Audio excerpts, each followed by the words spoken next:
The planet is heating up. The oceans are becoming filled with plastic.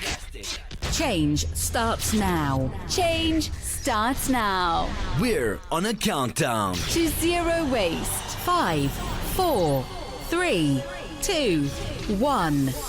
This is the Zero Waste Countdown Podcast. Here's your host, Laura Nash. Hello, everyone, and welcome to the Zero Waste Countdown podcast and radio show. Today, we're speaking with Lauren Gregor from Rent A Romper. Lauren, welcome to the show. Thank you so much. It's so great to be here. Are you speaking with us from California today? Yes, I'm in Los Angeles. Nice. Awesome. There is so much going on in the world of sustainability in California, I find. So this is really cool. I've had a few guests on from California for sure, which is awesome. So I want to learn all about Rent A Romper. So what is this company? What does it do? Yes, so Rent A Romper is a rental clothing company for babies and toddlers. We are really getting introduced to this market. There's not a lot of companies out there that are doing rentals for young children, but we provide a capsule wardrobe, so your everyday clothing for kids from newborn age all the way up to age 4. And the idea is that it is circular, so you rent those clothes as long as you need them, and then when your child grows out of them, you send them back and we send you the next size.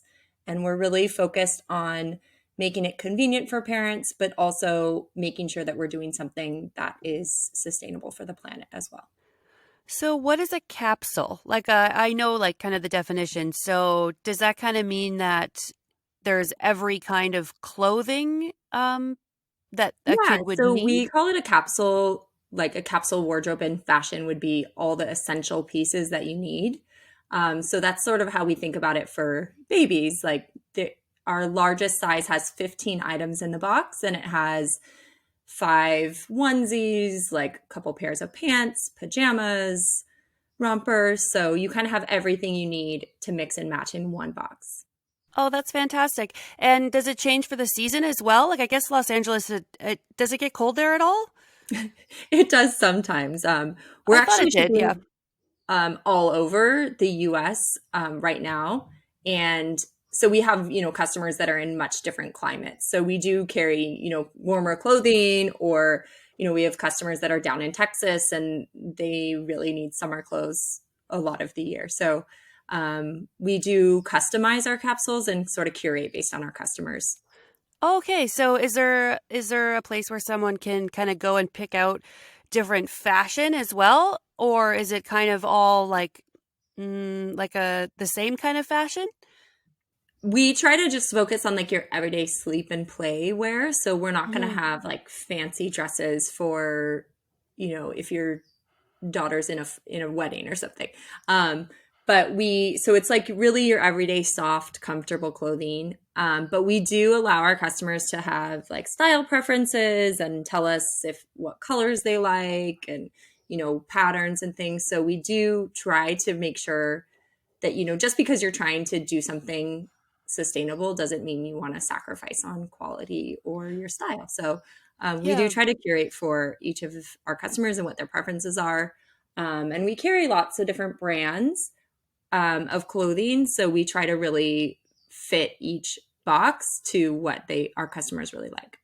Nice. Yeah, style preference is what I should have said instead of fashion. Because I guess fashion, you think of dresses and going to a ball or something. But I was just thinking because my son's 9 now, but he there was just a lot of choice sometimes in terms of how you wanted to dress your baby, which was kind of fun. But I haven't been to a store in a long time to buy him clothes because of COVID. And have you seen a growth in the company over COVID? It's interesting because we launched about a week and a half before the shutdowns happened here in Los Angeles and, across the US and elsewhere. So almost all of our growth has been during COVID. We are a company born in COVID, I guess. But it is true that people can't get to the store. So I think there is that desire, and we definitely have had customer feedback of just the convenience of getting everything you need delivered to the doorstep. Mhm. And, even when I would be shopping for my sons, you're not going to get everything you need at one place, potentially. You might have to go running around to a couple different shops, and that's just not really possible now in COVID. Yeah, it's not possible. And then also, like, we're just so busy these days, and I hear that LA has a lot of traffic, and like, I'm not particularly fond of driving around in traffic, especially at times, you finish work and then you want to go get your kids, and then you sit in traffic, and then you got to go to the mall, and the mall's busy and all this stuff, right? Where if you can just kind of have it ordered to your house, then it just relieves a whole bunch of stress, I find. So I'm kind of happy with things that come to my house for sure. So I think that this is pretty neat. So let's talk about the clothes a little bit more. So do the parents have to clean them first and then send them back, or do you have to like clean them again? Like, how does that whole process work? While the customers have them, they treat them as if they would, their own normal clothing. So sometimes our customers are keeping the clothes for 3 months or so. So they're washing them while they have them. When they send them back to us, we then inspect every item to make sure, like checking for staining or rips and just wear and tear. And then we again wash everything, and then sanitize after that before we send it out to a new customer. So we are like conscious about that process. And also with the idea of renting clothing, and you have, a new baby at home, like parents want to feel good about the clothes that they're putting their kids into. So we really try to make sure that every piece of clothing that we put back in a box for the next customer looks and feels really good for the next person. Are there people that want to keep the clothing for longer than a month? Because so you get your capsule and then you send it back at the end of the month, right? But if you want to keep it for a few months, is that okay too? Yeah, we charge per month while you have the clothing, but it's really up to you if you want to keep it Oh. as long as you want it or exchange it as often as you want it. So especially in Mhm. those like early months when the kids are just growing and blowing through sizing, we have customers that order a newborn size and then a couple weeks later have to change that out for 0 to 3 months. And then a month later, they have to change that out again. So it's really up to the customer and how fast the child is growing. But we do have customers that, especially as the children are growing, keep their box for like 6 months even. So they just pay by month. And then when they're ready, it's up to them really when they want to exchange the clothing, and they can do that whenever they want. That's nice. I like the flexibility of that because it makes it easier, I think. And yeah, I remember like a little baby shirt or something. I didn't even get a chance to put it on my baby, so it was a gift from someone. And then my kid just like grew too quickly, and I remember it having like a little gift tag on it or whatever, and me thinking, "Oh my gosh, these babies grow really fast." So, I know. I think everybody has that story. Like I have yeah. one set pair of pajamas that I thought was the cutest thing ever, and he wore it one day, and the next day he was too big. Um, but I think that's actually one of the things that is exciting about this, as we found over the last few months, is we also accept donations. So in addition to going out and buying my inventory, like we allow our customers to send us clothing, and we allow other people, if they're cleaning out their closet and, their kids have outgrown things, to send us clothing. And there have been many items like you're describing that still have the tags on, where the Yep. kid, they got it as a baby shower gift or they got it from a grandma, and the kids just never wore it because either they just blew past the sizing, or especially now in COVID, like kids are at home all day. So they're just wearing a t-shirt and maybe not even pants, like, so those clothes that are a little more dressy, or you're going to take your kids out of the house, they haven't even been worn. It's funny you say the pants because if you are listening and you're doing the cloth, once you get those cloth diapers on there and then you get a cover on there, it's hard to find pants, I find, that are kind of made for that bulk because diapers are like throwaway diapers are smaller. Bulky. Um, yeah, I always had trouble kind of getting pants that fit over this giant butt and then, like normal normal leg size. Yeah. Yeah, that's a good point. I'll have to get feedback from our customers about which of the pant sizing is the best. But you're right though, if you're just at home or if it's COVID or whatever, you don't even really need them too much. You can just kind of let them go with their, because cloth diapers are so nice for babies now. Like they have nice patterns and covers Yeah. and stuff like that, which is pretty cool. But okay, so people can send in clothes, and what if you get clothes back that are like ripped or stained or something? Like, do you have to send them to landfill, or do you have like a program for that or something? Yeah, so we're working with a couple of partners now for that. And the first part is that we have partners where we'll donate the clothing. So there's like a women's shelter here in Los Angeles where, some of the clothing is actually still in pretty good condition. It may have like a little bit of wear and tear, or it might have one tiny coffee stain or whatever. I guess babies don't drink coffee, but it might But have a moms small do. stain. But, a lot of people actually would be very happy using that clothing. So that's Mhm. the first part is we try to continue the life of the clothing as long as possible. But then there are items that we can't reuse. And there are a couple of companies here in Los Angeles and across the US, actually, a few different ones that are, really in the circular fashion and trying to remake and reuse fabrics into either new clothing or new other products. And so we have been sending some of our clothing that is definitely at the end of its life to those companies to actually reuse and make into their own product. That's So fantastic. far to this point, we haven't sent anything to landfill. Wow. And we're trying to make sure that that continues and we just grow partnerships with these other companies where we can, provide them with the fabrics. Hmm. That's great. Okay, let's talk about the environmental stuff a little bit as well as yourself. So, Yeah. how does a service like this help the environment? Like, we've been doing the show for a while now, so we know that fast fashion creates a lot of landfill, Yeah. and sometimes it can create a lot of pollution and stuff. But we also know, because we had Michael Schellenberger on, that said it does create a lot of jobs for people who would never have those jobs anyway, and sometimes they're good jobs. But it is tough on the environment for sure. So, was there like a moment for you where you had kind of an epiphany where you were like, I have to do something about this and I have this idea? Or was it kind of just gradual? Like, were you always sustainable? Did you work on this idea for a while? Like, how did you start this company?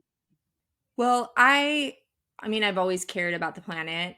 I was an environmental studies major in undergrad, even though I haven't like worked specifically in that industry for my career, but it's something that I care about and my family cares about. And I think definitely, maybe 5 years ago or something, my family and I started making like conscious decisions to change our own habits, just like seeing the effects of climate change and being really nervous about what planet like we're handing down to my own children. And, I wanted to be really conscious as an individual to say for my own sons, like, I tried to do something to make the world better for you.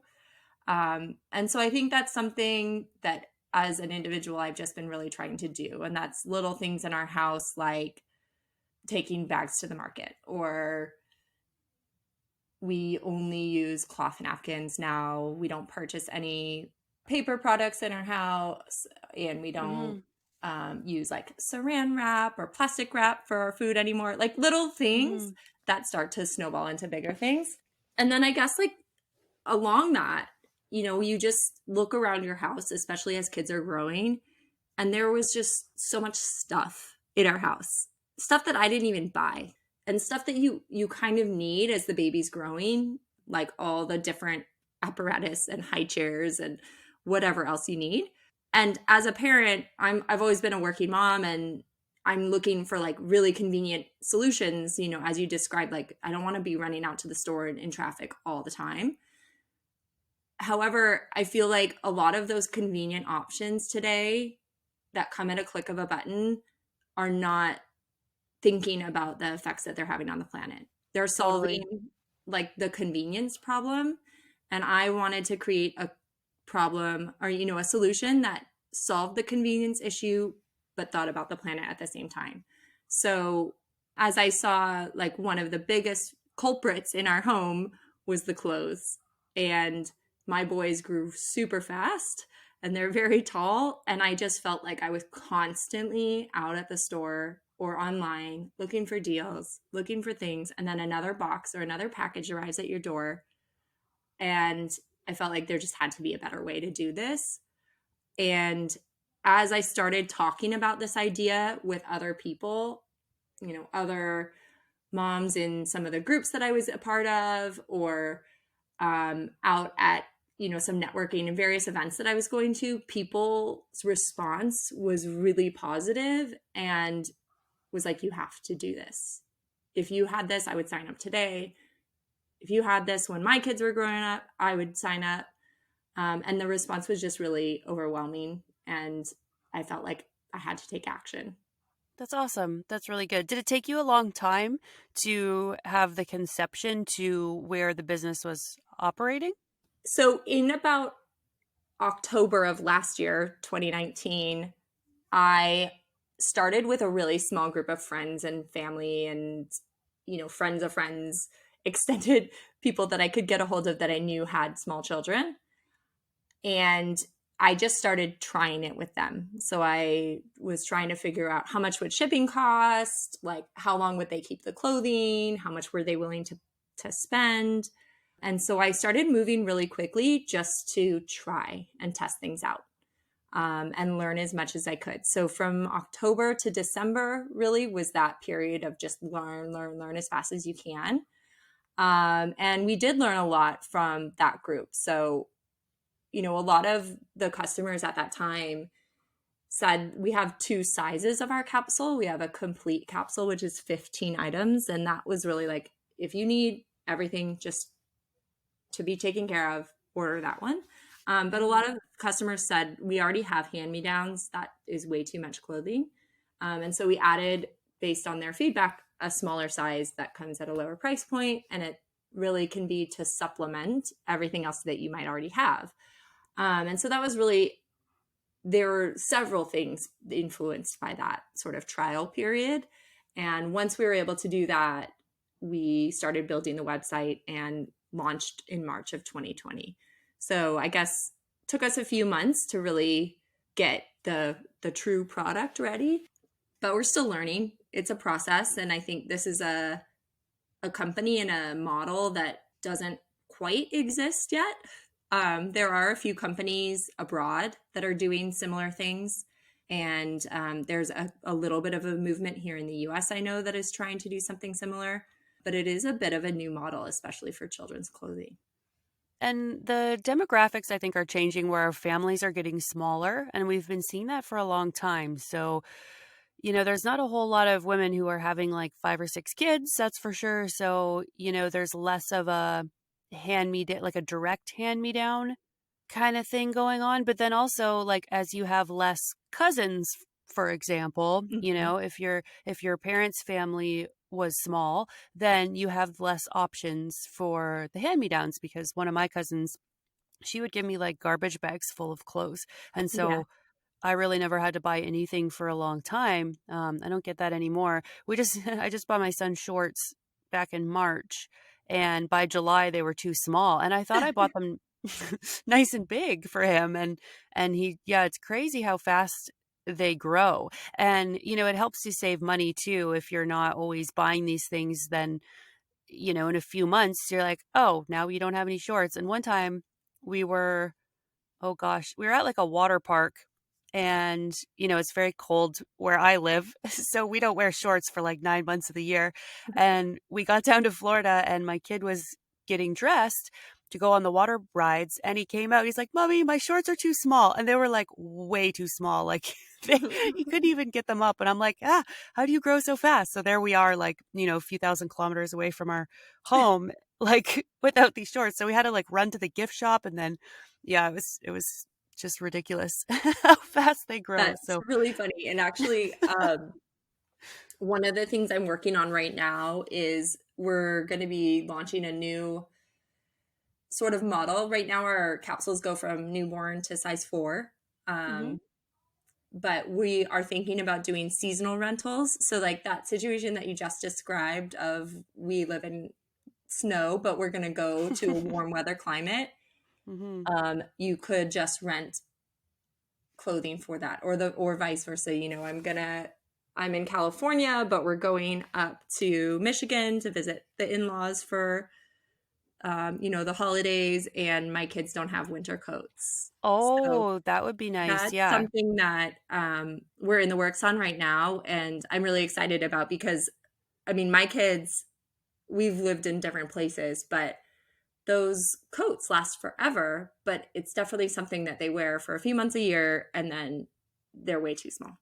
That's really cool. Yeah, because a whole vacation capsule of, some nice shirts, some shorts, some bathing suits, and like a sun hat, maybe. I don't know. Yeah.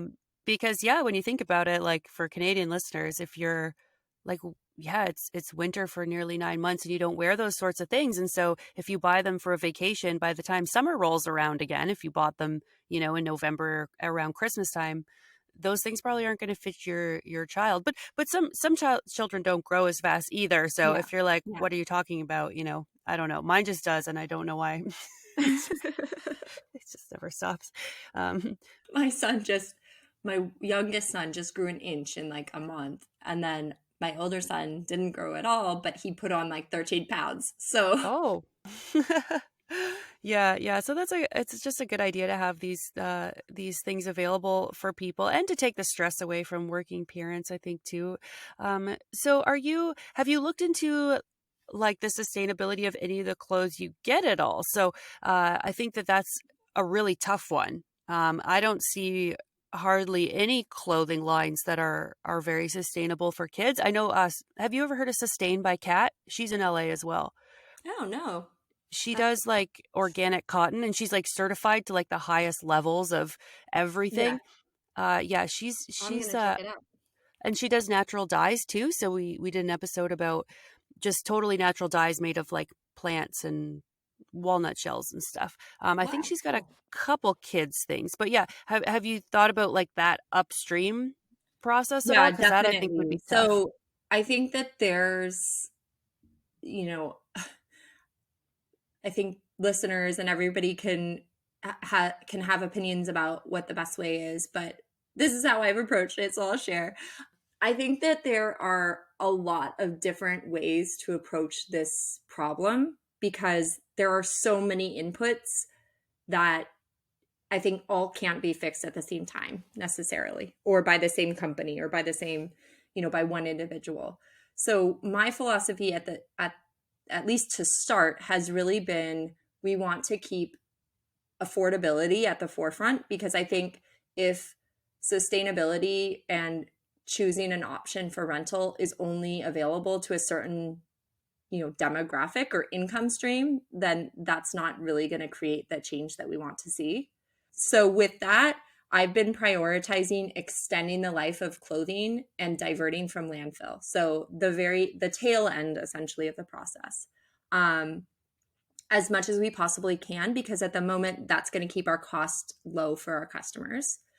And what we've been doing in terms of the sustainability piece is that if you can extend one piece of clothing for 9 months, you're going to reduce the waste, the carbon, the water footprint by 30% of that one item.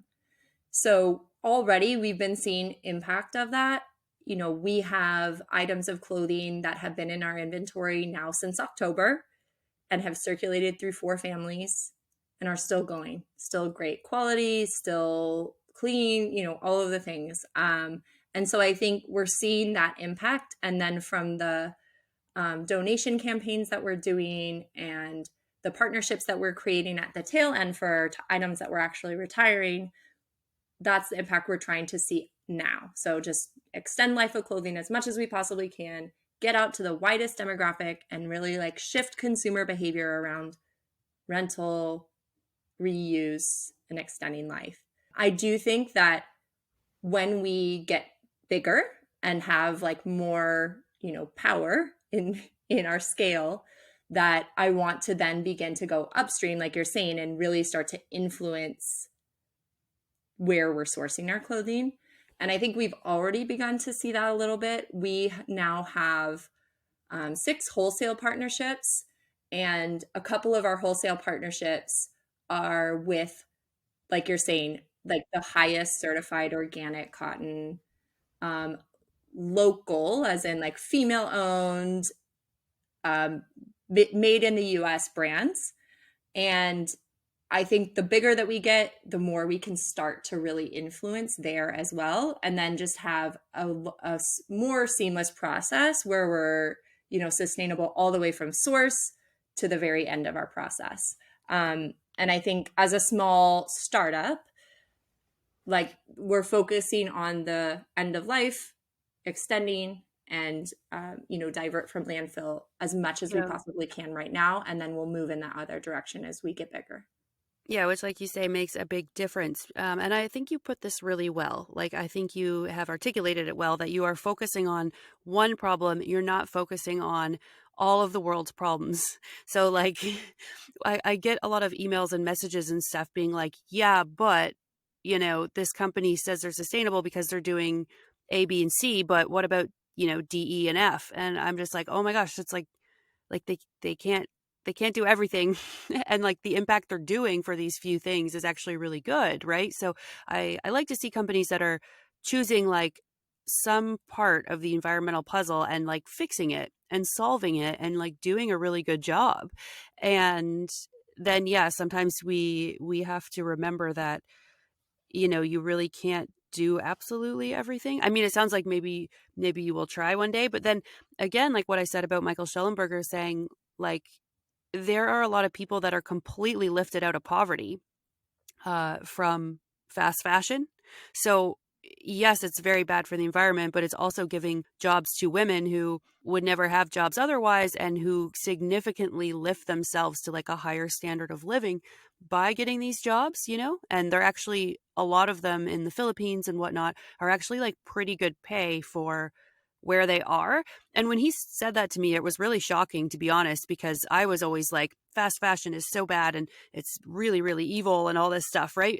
Because from the environmental aspect it is. But then I was like, oh my gosh, I never thought about it like giving people good jobs. Like I just had never seen it in that context before. So I don't think everything is always like black and white completely, like just totally this or that. Like there's a lot of things going on in the background to consider and stuff. So I'm kind of glad that you said that you are, you're actually solving an issue here. You're doing a really good job with it. And then, you're not looking at the front part of it right away. So. I mean, I think it's exactly like you said. It's the same when you as an individual are trying to like become more sustainable in your home or in your personal life. You can't like flip a switch overnight and do everything sustainably the next day. Like we need to build the habits, and we need to like see those early wins, and we need to, take one step at a time, and those smaller steps build to larger steps. And I think it's the same way, as I think about the company and what you're talking about, I like me as an individual founder and business owner, I can't solve all of this, but if I can contribute to one problem and grow and gain influence. And I think even with the thing about the job creation is that when you do think about businesses that are starting to have an impact and really solve these global issues, and as they grow, they will have more job creation. And so maybe, yes, right now those fast fashion jobs are really important, but maybe we can start to shift those jobs to sustainable jobs in the future. Totally. Yeah, I think as like those nations develop, that they will become cleaner and they will pay higher wages and they will like do better environmental policies. I hope. I mean, none of us can really predict the future, but I think that's what happened in, in places in America and Canada and Europe and stuff. Things just kind of got better and more efficient and cleaner and stuff. So I think it is the responsibility, I guess, of the companies that are employing those people to step up their game as well. Yeah, awesome. Well, this has been great. So we can find you at rentaromper.com, is it? Yes, rentaromper.com, and we're on Instagram at rentaromper. Awesome. So we can find you there if anyone's interested. And is it just in America right now? Right now, we're just shipping in the US, but we're expanding soon. And we've had a lot of requests from Canada. So hopefully we'll be getting out Nice. there really quickly. That's awesome. Yeah, there's a lot of interest in green stuff here. And so, yeah, we see a lot of really cool companies like yours starting in America. And it's great to see. And California in particular, like I said in the beginning of the show, you guys are just kind of on it there, it seems, which is good. So cool. Well, Lauren, thank you very much. And I think that this is a really cool business model to do. And I think it's great. Well, thank you so much, Laura. It was great to talk to you. Awesome. That's Lauren Gregor. She is the founder of rentaromper.com. Change starts now. This is the Zero Waste Countdown Podcast.